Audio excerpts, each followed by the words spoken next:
बिस्मिल्लाहिर्रहमानिर्रहीम। अस्सलाम वालेकुम। मेरा नाम है डॉक्टर मोइन और आज हम आपको बताएंगे विटामिन डी डेफिशिएंसी के बारे में। कोशिश करेंगे कि आपको आसान अल्फाज में बताया जा सके जिससे आपको फ़ायदा हो सके। पाकिस्तान में तकरीबन 70 से जो 80% लोग हैं वो विटामिन डी डेफिशिएंसी का शिकार हैं और जैसे ही सर्दियां आती हैं इसकी मिकदार में और ज़्यादा इजाफा हो जाता है। उसकी बड़ी वजह यह है कि सर्दियों में जो सूरज है वो कम निकलता है।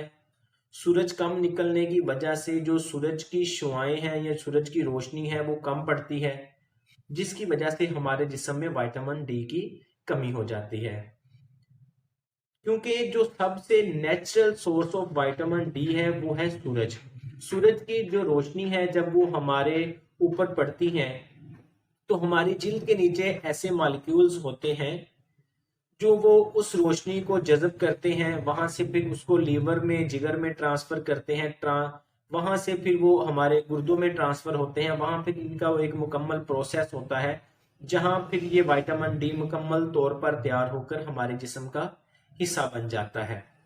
क्योंकि हमारे जिस्म में कैल्शियम ऑलरेडी मौजूद होता है।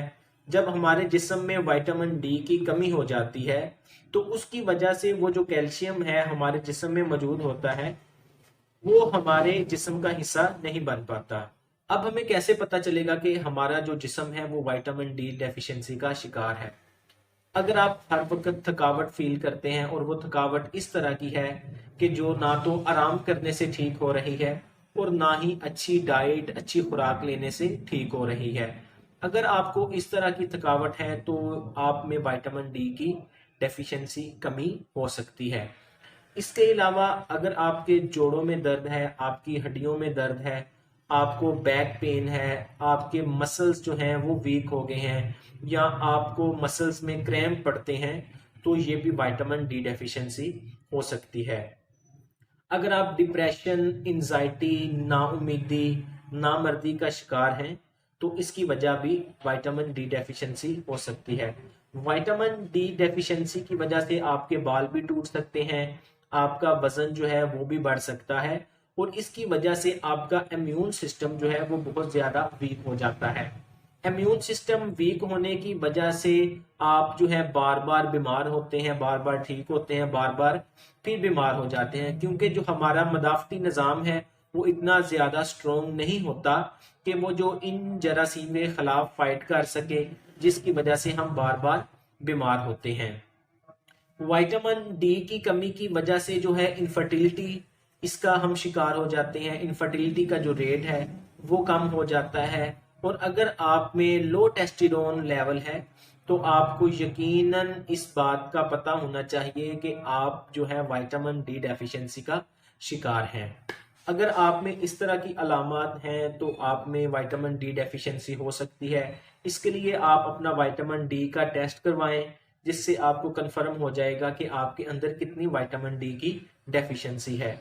अब ज्यादातर कौन से लोग हैं जो इस कमी का शिकार होते हैं? ऐसे लोग जो सारा दिन जो है वो दफातर में गुजार देते हैं या धूप में कम निकलते हैं। धूप में कम निकलने की वजह से उनके जिस्म पर सूरज की रोशनी नहीं पड़ती, जिसकी वजह से वो विटामिन डी की कमी का शिकार हो जाते हैं। और जो लोग दफातर में काम करते हैं उनका जो सारा दिन है वो दफ्तर के कामों में गुजर जाता है और जब वो वहां से वापस आते हैं तब तक शाम का टाइम हो जाता है या सूरज गरूब हो जाता है, जिसकी वजह से सूरज की शुआएं उन तक नहीं पहुंचती और उनमें विटामिन डी की कमी हो जाती है। इसके अलावा हम ऐसी जो गजाएं हैं उनका इस्तेमाल नहीं करते जिनके अंदर विटामिन डी जो है वो ज्यादा मिकदार में मौजूद होता है और इसकी वजह से भी हमारे अंदर विटामिन डी की कमी हो जाती है। अब हम बात करेंगे विटामिन डी डेफिशिएंसी को हम कैसे पूरा कर सकते हैं। इसका दो तरह इलाज किया जा सकता है, एक तो है सप्लीमेंट का इस्तेमाल करके और दूसरा है कुदरती जराए से जो हम विटामिन डी को है वो हासिल कर सकते हैं, जो नेचुरल सोर्स हैं। अगर नेचुरल सोर्सेज की बात की जाए तो सबसे जो पहला नंबर आता है वो है सूरज की रोशनी। हमें दिन में 10 से 15 मिनट जो है वो अपनी बॉडी को सूरज की रोशनी के सामने करना चाहिए, जिससे हमारी विटामिन डी की कमी पूरी हो सकती है। इसके अलावा हमें ऐसी गजाओं का इस्तेमाल करना चाहिए जिनमें विटामिन डी जो है वो ज्यादा मिकदार में मौजूद होता है। अब वो गजाएं कौन सी हैं? आपको अंडे का इस्तेमाल करना चाहिए, इसमें विटामिन डी की जो है वो अच्छी खासी मिकदार मौजूद होती है। दूध का इस्तेमाल करना चाहिए, आपको एलमंड बादाम का इस्तेमाल करना चाहिए, आपको चीज़ का इस्तेमाल करना चाहिए, आपको कलेजी का इस्तेमाल करना चाहिए। इन चीज़ों में विटामिन डी की बहुत ज़्यादा मिकदार पाई जाती है। इसके अलावा आपको वो जो है फैटी फिश का इस्तेमाल करना चाहिए, जिनमें विटामिन डी की बहुत ज़्यादा मिकदार पाई जाती है। दूसरे नंबर पर है सप्लीमेंट। सप्लीमेंट का इस्तेमाल करके हम अपनी बॉडी को जो है वो विटामिन डी डेफिशिएंसी से बचा सकते हैं। अगर विटामिन डी जो सप्लीमेंट है इसके साथ हम K2 को मिला लें तो ये हमारे लिए ज़्यादा बेहतर है। याद रखें जो विटामिन डी है इसको हमेशा आप दूध के साथ इस्तेमाल करें, क्योंकि ये फैट को जल्दी ऑब्जर्व करते हैं। दूध में फैट होता है और इसके साथ जल्द ऑब्जर्व होकर ये हमारे जिस्म का हिस्सा बन जाते हैं। इसमें यह है कि जो विटामिन डी सप्लीमेंट है प्लस K2, इसको हमें तकरीबन जो है वो 4 से 8 वीक के लिए इस्तेमाल करना चाहिए। ये दूसरे नंबर पर डिपेंड करता है कि आपको विटामिन डी की कितनी कमी है, उसके हिसाब से आपको डॉक्टर जो है 1 से 2 माह तक इसका इस्तेमाल करवा सकते हैं। आई होप कि ये वीडियो आपको पसंद आई होगी। चैनल को सब्सक्राइब कर दें और बेल आइकॉन के बटन को दबा दें ताकि आने वाली हर इंफॉर्मेटिव वीडियो आप तक पहुंच सके। अपना और अपने प्यारों का ख्याल रखें। अल्लाह हाफिज़।